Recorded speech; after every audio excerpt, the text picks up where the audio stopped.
مجھ پر درود بھیجتا ہے تو اس کے فارغ ہونے تک اس کا درود میرے سامنے پیش کر دیا جاتا ہے۔ حضرت ابو درداء رضی اللہ عنہ کا بیان ہے کہ میں نے عرض کی یا رسول اللہ صلی اللہ علیہ وآلہ وسلم اور آپ کے وصال کے بعد کیا ہوگا؟ ارشاد فرمایا ہاں، میری ظاہری وفات کے بعد بھی میرے سامنے اسی طرح پیش کیا جائے گا۔ ان اللہ حرم علی الارض ان تأکل اجساد الانبیاء، یعنی اللہ پاک نے زمین کے لیے انبیاء کرام علیہم السلام کے جسموں کا کھانا حرام کر دیا ہے۔ فنبی اللہ حی یرزق، پس اللہ پاک کا نبی زندہ ہوتا ہے اور اسے رزق بھی عطا کیا جاتا ہے۔ صلو علی الحبیب صلی اللہ علی محمد۔ سورۃ الشعراء سے حاصل ہونے والی 14 خوبصورت باتیں۔ 1 نمبر 1، حضور صلی اللہ علیہ وآلہ وسلم کو تا قیامت ہمارے گناہوں پر صدمہ ہوتا ہے۔ نمبر 2، جس جگہ پیغمبر کی قبر ہو وہاں عذاب الہی نہیں آ سکتا۔ مصر میں یوسف علیہ السلام اور آپ کے بھائیوں کی قبریں تھیں، اسی لیے فرعون پر وہاں رہ کر عذاب نہ آیا بلکہ باہر نکال کر دوسری قوموں پر ان کی بستیوں میں ہی عذاب آ گیا۔ مصر محفوظ رہا ان بزرگوں کی برکت سے۔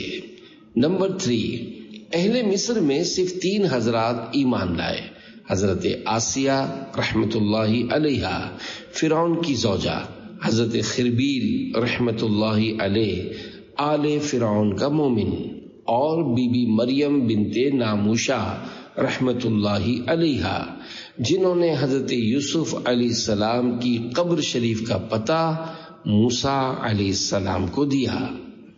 نمبر 4، جو سلامت دل لے کر رب کے حضور حاضر ہوا اس کا مال بھی کام آئے گا اور اولاد بھی۔ سلامتی دل سے مراد دل کا بد عقیدگیوں سے پاک ہونا۔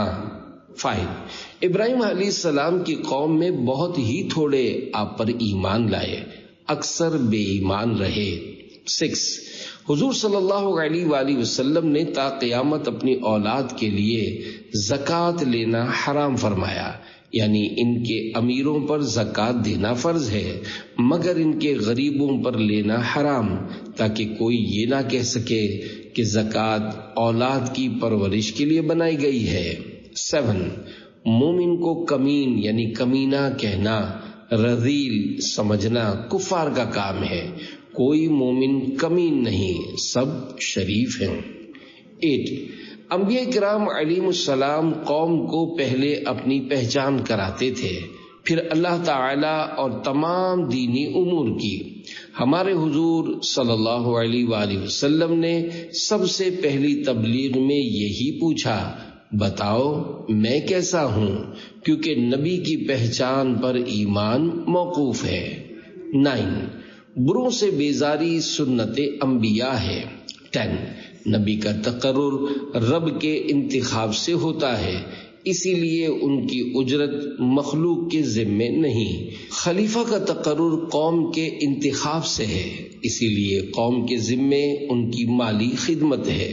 خلفائے راشدین علیہم رضوان نے خلافت پر اجرت لی سوائے عثمان غنی رضی اللہ عنہ کے۔ 11، علماء کا درجہ بہت بلند ہے کہ رب نے انہیں قرآن کی حقانیت کی گواہی کے لیے چنا۔ 12، 5 صوبوں کے مجموعے کا نام عرب ہے، باقی تمام روئے زمین عجم ہے، حجاز، عراق، نجد، بحرین، یمن۔ 13، مبلغ کو چاہیے کہ پہلے اپنے عزیزوں کو تبلیغ کرے پھر دیگر لوگوں کو، ورنہ تبلیغ اثر نہ کرے گی۔ اسی لیے حضور صلی اللہ علیہ وآلہ وسلم نے پہلے خاص اپنے عزیزوں کو تبلیغ فرمائی، پھر عام لوگوں کو۔ ترتیب تبلیغ یہی اعلیٰ ہے۔ 14، ہمیشہ رب کی نظر یعنی رحمت اپنے حبیب صلی اللہ علیہ وآلہ وسلم پر ہے. جو حبیب کے قدموں سے لپٹ جائے وہ بھی منظور نظر الہی ہو جائے. سورۃ النمل سے حاصل ہونے والی 13 خوبصورت باتیں. نمبر 1، اللہ کے نیک بندے مبارک یعنی برکت والے ہوتے ہیں. اچھے مقام کے رہنے والے مومن بھی مبارک ہیں. ہم سے مدینہ منورہ کے مسلمان مبارک ہیں. 2، چونٹی کا بھی یہ عقیدہ ہے کہ پیغمبر کے صحابہ کسی پر ظلم نہیں کرتے. 3، حضرت سلیمان علیہ السلام کا ہدہد پیغمبر کی صحبت کی برکت سے عقائد و اعمال سے خبردار تھا. جو حضور صلی اللہ علیہ وسلم کے صحابہ کو ایمان پر نہ مانے وہ حضور صلی اللہ علیہ وسلم کا فیض حضرت سلیمان علیہ السلام سے بھی کم مانتا ہے کہ حضرت سلیمان علیہ السلام کا صحبت یافتہ جانور بھی مومن تھا اور حضور صلی اللہ علیہ وسلم کے صحبت یافتہ انسان بھی مومن نہ ہو، معاذ اللہ. 4، حاکم کا فیصلہ تحقیقات پر ہوتا ہے نہ کہ اپنے کشف اور علم لدنی پر. رب کریم بھی قیامت میں گواہی وغیرہ کے ذریعے تحقیقات فرما کر فیصلہ کرے گا. 5، بسم اللہ سے کام شروع کرنے کا نتیجہ کامیابی ہے کہ حضرت سلیمان علیہ السلام کو اس کی برکت سے بلقیس جیسی بیوی عطا ہوئی. 6، اللہ والوں کے دل میں دنیاوی مال و متاع کی کوئی قدر و منزلت نہیں ہے، نہ وہ اس پر فخر کرتے ہیں. اس فانی چیز کے آنے پر کیا خوشی اور جانے پر کیا غم.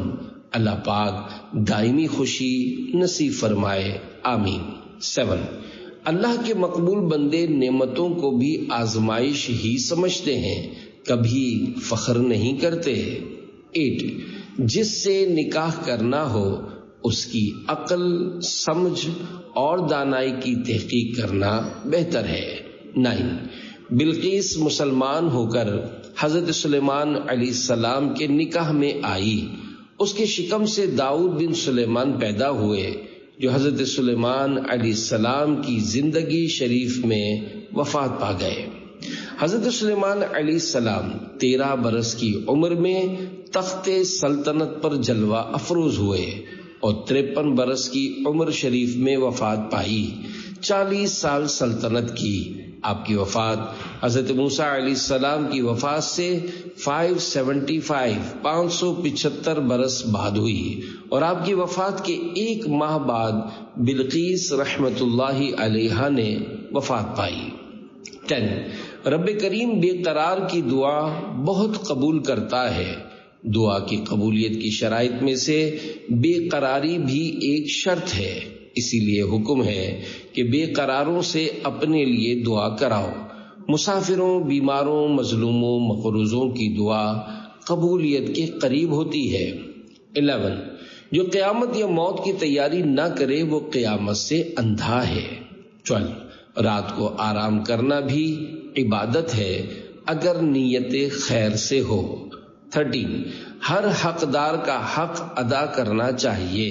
عبادت و ریاضت روح کا حق ہے، آرام نفس کا حق ہے.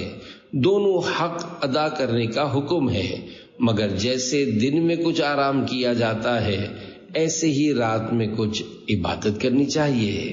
سورۃ القصص سے حاصل ہونے والی 26 خوبصورت باتیں. نمبر 1، فرعون نے بنی اسرائیل کے 90,000 بچے بے قصور ذبح کر دیے. 12، فرعون کی بیوی کا نام شریف حضرت آسیہ بنت مزاحم بن عبید بن ریان بن ولید ہے. یہ ریان بن ولید وہی ہے جو یوسف علیہ السلام کے زمانے میں بادشاہ مصر تھا. 5، پیغمبر کے معجزے کبھی بچپن شریف میں بھی ظاہر ہوتے ہیں. موسیٰ علیہ السلام کا اپنی ماں کے سوا کسی دائی کا دودھ نہ پینا آپ کا معجزہ ہوا. اسے ارحاس کہا جاتا ہے، جیسے عیسیٰ علیہ السلام کا بچپن میں کلام فرمانا. 4، نیک اعمال کی برکت سے اللہ پاک کی طرف سے علم کامل ملتا ہے اور عالم کے عمل میں برکت ہوتی ہے. علماء کو چاہیے کہ اعمال صالحہ کیا کریں۔ 5. اللہ پاک پیغمبروں کو روحانی طاقت کے ساتھ جسمانی طاقت بھی کامل عطا فرماتا ہے، ان کی قوت فرشتوں سے بھی زیادہ ہوتی ہے۔ 6.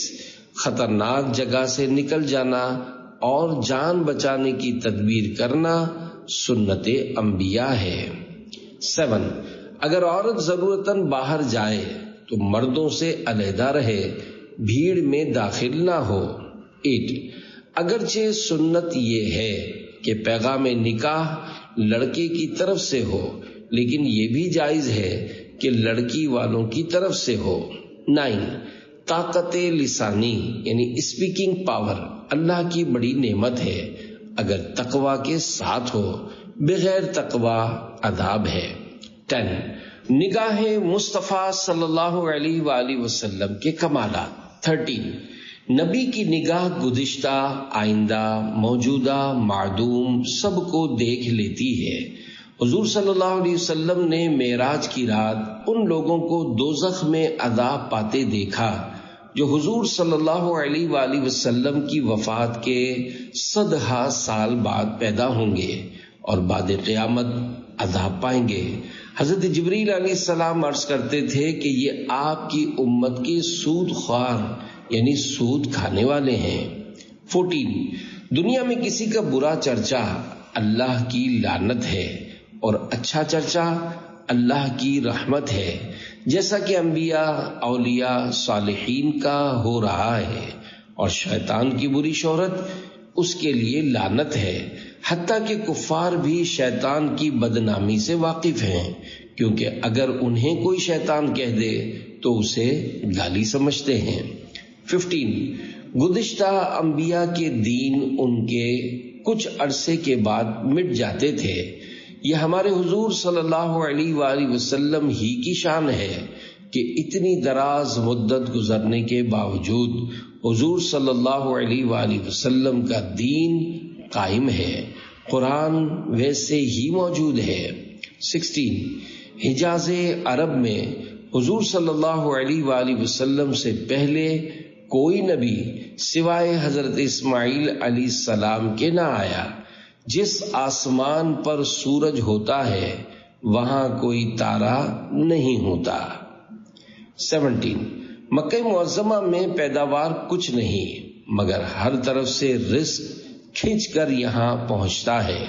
جب کعبے کے دامن میں رہنے کی برکت سے انہیں امن اور رزق مل رہا ہے تو اگر یہ کعبے والے محبوب صلی اللہ علیہ وآلہ وسلم کے دامن کرم سے وابستہ ہو جائیں تو اس سے بڑھ کر امن اور روزی پائیں گے۔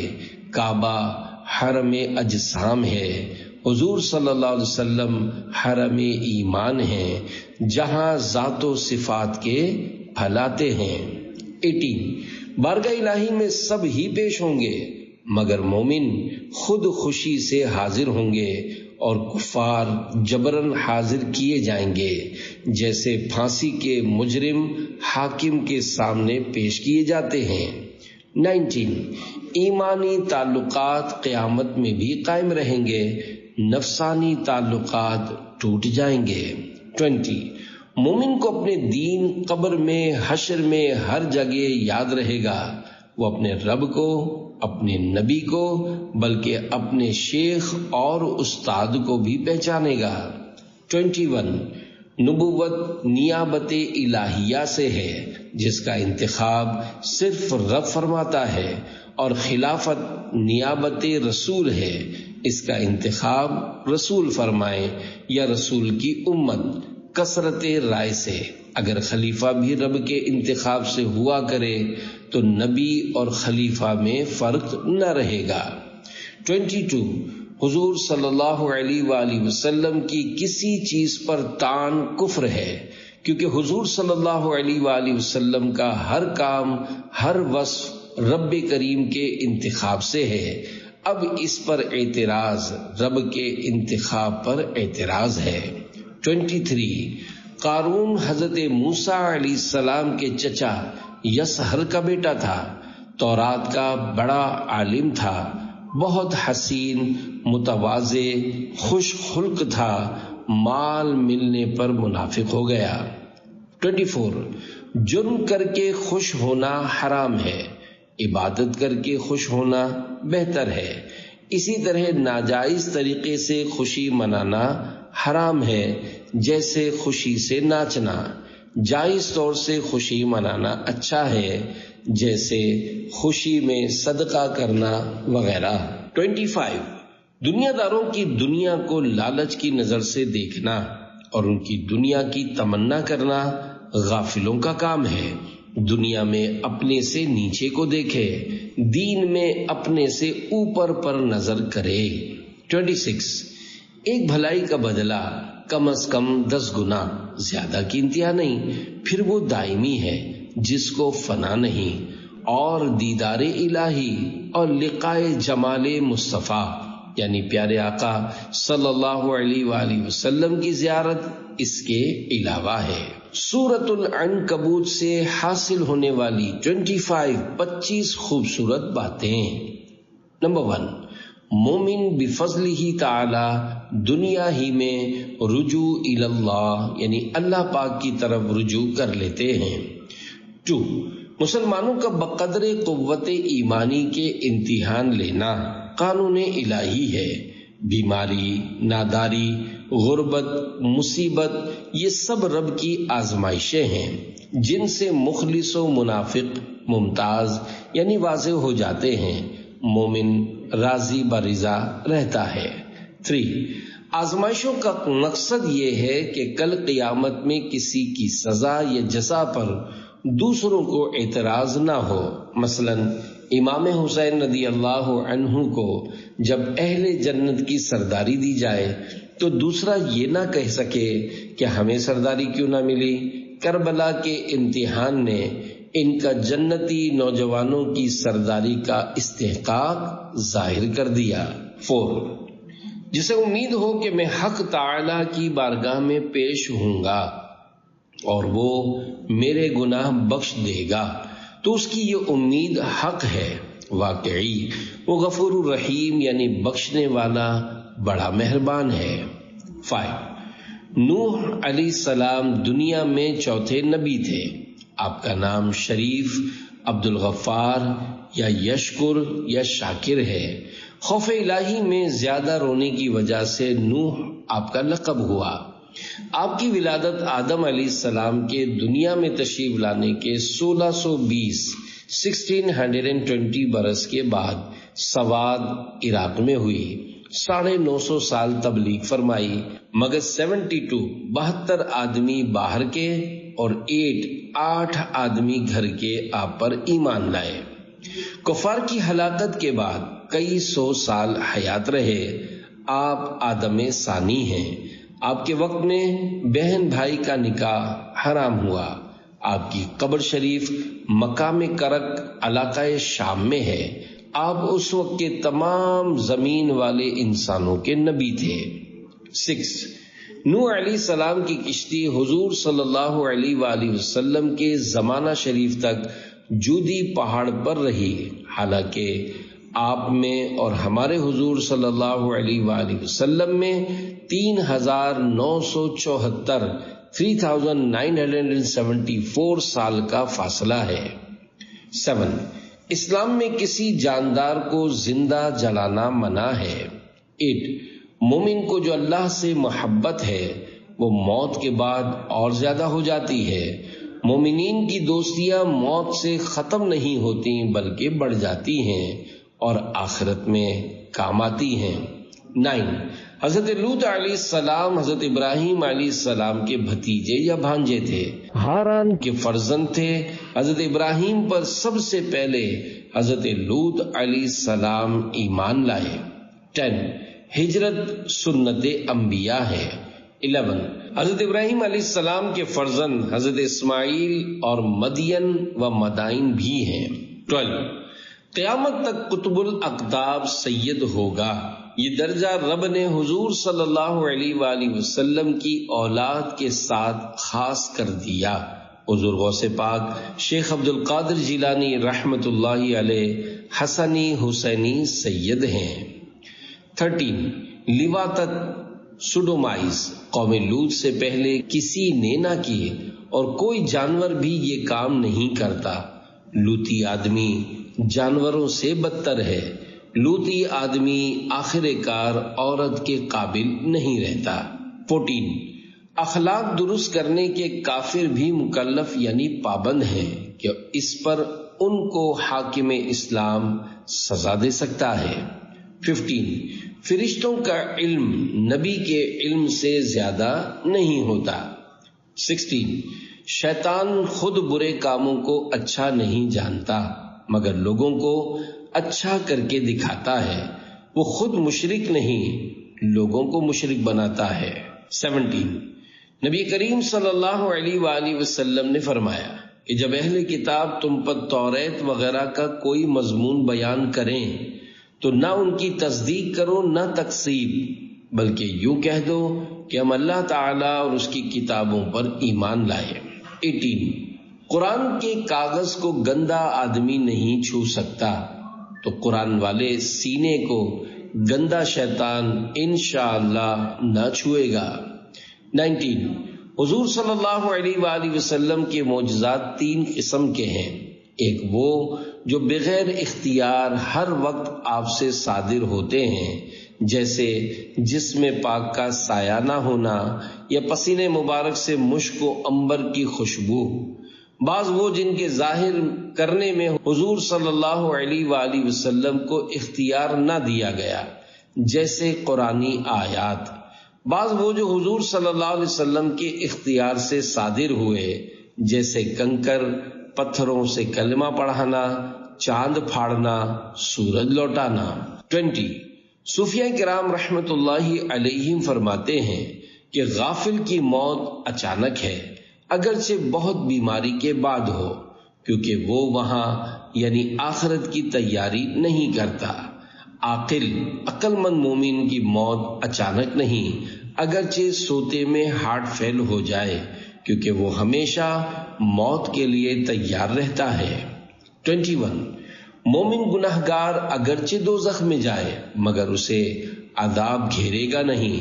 اس کی پیشانی، دل، سجدے کے اعضاء محفوظ رہیں گے، کیونکہ عذاب کا گھیرنا کافر کا عذاب ہے.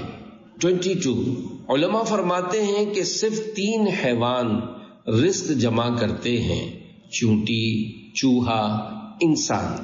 یہ کھاتے کم ہیں، فکر زیادہ کرتے ہیں. ان کے سوا کوئی جانور روزی جمع نہیں کرتا، حالانکہ بعض جانور روزانہ بہت کھاتے ہیں، جیسے ہاتھی، گینڈا وغیرہ.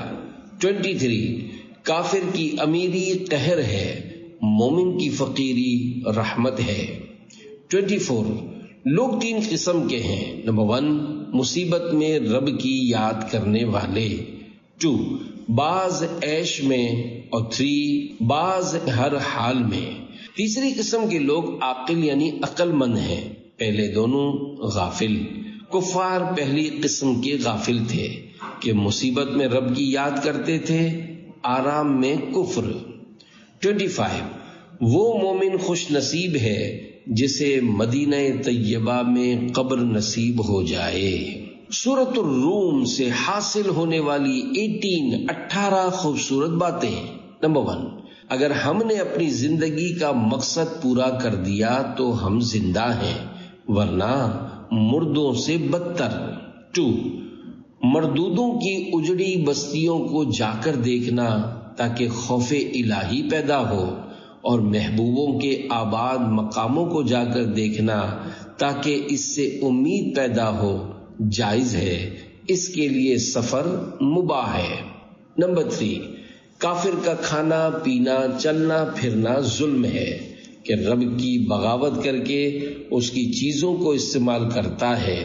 مومن کے یہ کام عبادت ہے کہ وہ رب تعالی کا مطیع ہے.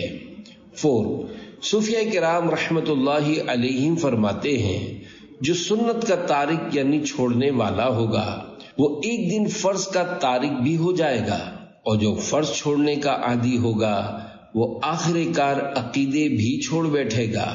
چور پہلی دیوار توڑتا ہے، وہاں کامیاب ہو کر دوسری دیواروں میں نقب لگاتا ہے. لہذا دین کی پہلی دیوار سنت ہے، اس کی حفاظت کرو ورنہ باقی چیزوں کی خیر نہیں. 5. قیامت میں کیسی ہی شدت ہو مگر مومن کی آس نہ ٹوٹے گی، اسے نبی کی شفاعت، رب کی رحمت سے امید ہوگی. 6. اللہ پاک جاندار سے بے جان نطفہ یا انڈا پیدا فرماتا ہے اور مومن سے کافر، متقی سے فاسق، عاقل سے غافل کو پیدا کرتا ہے، اور نطفہ یا انڈے سے جاندار حیوان، کافر سے مومن، غافل سے عاقل، فاسق سے متقی بندے پیدا فرماتا ہے. کیسی شان والا ہے. 7. انسان کا نکاح جانور اور جن وغیرہ سے نہیں ہو سکتا کیونکہ بیوی اپنی جنس کی چاہیے. حور اگرچہ انسان یعنی آدم علیہ السلام کی اولاد میں نہیں، مگر جنت دوسری دنیا ہے، وہاں کے احکام جدا گانا ہیں. اسی لیے آدم علیہ السلام کی بیوی اس وقت یعنی دنیا میں تشریف لانے سے پہلے جنت میں صرف حوا تھی. 8. مرد روزی کمانے کے لیے ہے، عورت مرد کو آرام دینے کے لیے. 9. قدرتی طور پر خاوند و بیوی میں آپس میں محبت ہوتی ہے، اگرچہ پہلے اجنبی ہوں، بلکہ نکاح سے 2 خاندان اور کبھی 2 ملک مل جاتے ہیں، اسی لیے اسے نکاح یعنی ملانے والی چیز کہتے ہیں. مرد کو بیوی کے عزیزوں سے اور عورت کو خاوند کے عزیزوں سے محبت ہونا اللہ کی رحمت ہے، نا اتفاقیاں اللہ کا عذاب. 10. مخلوق کی ابتدا آہستگی سے 6 دن میں، مگر ایادہ یعنی دوبارہ پیدا کرنا اچانک ہوگا. 11. ہر بچہ اس توحید اور دین پر پیدا ہوتا ہے جس کا اس نے میثاق کے دن عہد کیا تھا. 12. بہت دفعہ مصیبت کے وقت کفار مکہ حضور صلی اللہ علیہ وآلہ وسلم کی خدمت میں حاضر ہو کر رب تعالی سے دعا کراتے تھے. فرعون بھی مصیبتوں میں موسیٰ علیہ السلام سے دعا کراتا تھا. 13. جس ہبہ یعنی تحفے میں محض رب کی رضا مقصود ہو وہ صدقہ ہے، اور جس میں بندے کی رضا مقصود ہو اور رب کی رضا کے لیے بندے کو راضی کرنا ہو وہ ہدیہ یا نذرانہ ہے. 14. خیرات وہ ہے جو فقیر کو فقیری کی بنا پر محض رب کو راضی کرنے کے لیے دی جائے. فقیر کو ہدیہ دینا صدقہ ہے، جیسے کہ امیر کو صدقہ دینا ہبہ یعنی تحفہ ہے. صدقہ جاریہ امیر و غریب سب استعمال کر سکتے ہیں. صدقہ واجبہ صرف فقیر کھائیں، صدقہ نفل فقیر ہی کے لیے موضوع مناسب ہے. 15. کفر اور گناہوں کی وجہ سے قحط سالی، بیماری، وبائی امراض، سیلاب، آگ لگنا، رزق میں بے برکتی ہوتی ہے، اور بارش نہ ہونے سے دریائی جانور اندھے ہو جاتے ہیں، سیپ میں موتی نہیں بنتے. غرض یہ کہ گناہوں سے خشکی اور دریائی مخلوق کو مصیبت آ جاتی ہے. آج کل جنگلوں میں خشکی اور سمندر سب جگہ ہی آفت ہوتی ہے. 16. انسان کی بدعملی سے کبھی جانوروں پر بھی مصیبت آ جاتی ہے. گندم کے ساتھ گھن بھی پس جاتے ہیں، جیسے کبھی جانوروں کی وجہ سے ہم پر بارش ہو جاتی ہے. کثرت زنا سے قتل و غارت ہوتی ہے. زکوٰۃ نہ دینے سے بارش رکتی ہے. کم تولنے سے حاکم ظالم مقرر ہوتے ہیں. سود خوری سے زلزلے وغیرہ آتے ہیں. 17. اللہ پاک ارشاد فرماتا ہے، ترجمہ کنز الایمان، اور ہمارے ذمہ کرم پر ہے مسلمانوں کی مدد فرمانا. پارہ 21 سورہ روم آیت 47. مومنوں کی مدد ہونے کی چند صورتیں ہیں. جہاد میں ان کو کفار پر غلبہ ملنا، مناظرے میں انہیں فتح نصیب ہونا. جب مومن مصیبت میں گرفتار ہوں تو رب کا انہیں اپنے پاس بلا لینا. دشمنوں کے ہاتھ میں نہ چھوڑنا۔ لہذا امام حسین رضی اللہ عنہ منصور و مظفر یعنی مدد دیے گئے کامیاب ہیں۔ یزید پلید خائب و خاسر یعنی ناکام و نامراد تھا۔ 18 انسان بڑھاپے میں جسمانی طور پر کمزور ہو جاتا ہے اور عقلی طور پر بھی کہ تمام اعضاء کمزور ہو جاتے ہیں۔ اچھا خاصا دنیاوی پڑھا لکھا آدمی بے وقوف ہو جاتا ہے۔ اس سے معلوم ہوتا ہے کہ ہم سب کسی اور کے قبضے میں ہیں۔ سورۃ اللقمان سے حاصل ہونے والی 9 خوبصورت باتیں۔ 1 تلاوت قرآن کا سننا فرض کفایہ ہے۔ جہاں لوگ قرآن شریف سننے سے مجبور ہوں، کاروبار میں مشغول ہوں، وہاں بلند آواز سے تلاوت نہ کرنی چاہیے۔ 2 تاریخ حضرت ابراہیم علیہ السلام کے والد ہیں، آپ کی عمر 1000 سال ہوئی اور داؤد علیہ السلام کی صحبت پائی۔ 3 حضرت لقمان کے بیٹے کا نام انعم یا اشکم ہے۔ 4 حضرت سفیان ابن عیینہ رحمت اللہ علیہ نے فرمایا کہ اللہ کے شکر کے لیے 5 گانا نماز پڑھو، ماں باپ کے شکریہ کے لیے نمازوں میں ان کے لیے دعائے مغفرت کرو۔ 5 اچھوں کسی شکل بنانا، ان کسی چال ڈھال اختیار کرنا اچھا ہے، اور بروں کی شکل اختیار کرنا، ان کے طریقے برتنا برا ہے۔ اس سے موجودہ مسلمانوں کو عبرت پکڑنی چاہیے کہ اپنی چال ڈھال متکبر عیسائیوں کی سی بناتے ہیں۔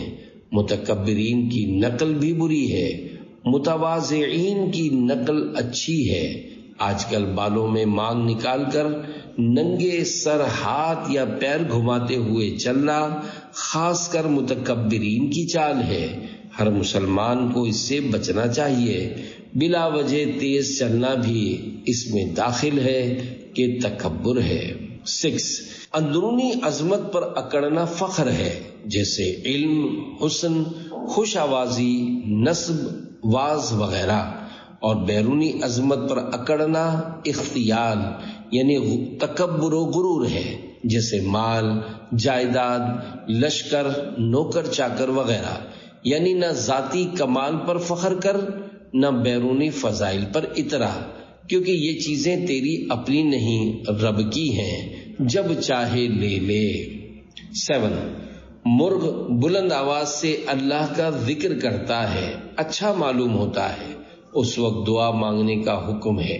8 صوفیہ فرماتے ہیں کہ ہم سب لوگ پستی یعنی گھاٹے و خسارے میں پڑے ہیں۔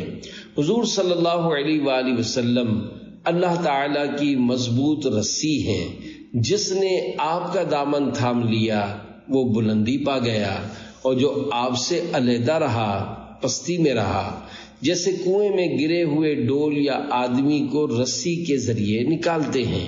9 دنیا کی زندگی کو باقی سمجھ کر رب سے غافل ہو جانا بڑی ہی غفلت ہے۔ یہ تو پانی کے بلبلے کی طرح خالی غلاف ہے جس کی کچھ حقیقت نہیں۔ نور العرفان کے مدنی پھولوں پر کام کا انداز۔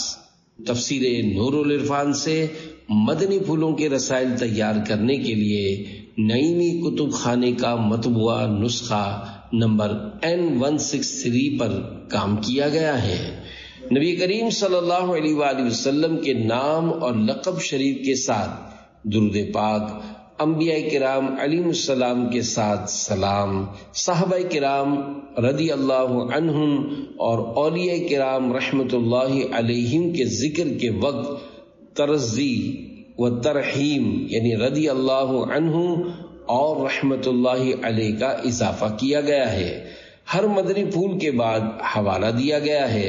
مشکل الفاظ کے معنی بریکٹ میں پیش کیے گئے ہیں اور بعض مقامات پر مشکل الفاظ کے تلفظ اور اعراب کا اضافہ کیا گیا ہے۔ ضرورتاً انگریزی الفاظ بھی شامل کیے گئے ہیں۔ پرانی اردو کے بعض الفاظ یا جملوں کو مروجہ یعنی آج کل بولی جانے والی اردو کے اعتبار سے کچھ آسان کرنے کی کوشش کی گئی ہے۔ چند مقامات پر مشکل مدنی پھولوں کو خلاصتاً بیان کیا گیا ہے۔ کچھ مقامات پر اقوال کی ہیڈنگز دی گئی ہیں تاکہ پڑھنے والوں کے لیے اقوال کی اہمیت مزید بڑھے۔ مفتی صاحب رحمت اللہ علیہ نے کئی مقامات پر تفسیری نکات بیان کرتے ہوئے ضمناً احادیث مبارکہ بیان کی ہیں۔ پڑھنے والوں کے ذوق کے لیے ان احادیث مبارکہ کی تخریج بھی کی گئی ہے۔ چند مواقع پر موضوع کی مناسبت سے پڑھنے والوں کو نیکیوں کی ترغیب دلانے وغیرہ کے افادات شعبہ ہفتہ وار رسالہ مطالعہ کی طرف سے شامل کیے گئے ہیں۔ صرف ایسے نکات مدنی پھولوں کو باقی رکھا گیا ہے جو جداگانہ طور پر ایک قول ہیں۔ ایسے اقوال جن کو سمجھنے کے لیے آیت مبارکہ کی ضرورت ہو انہیں رسالے میں شامل نہ کرنے کی کوشش کی گئی ہے۔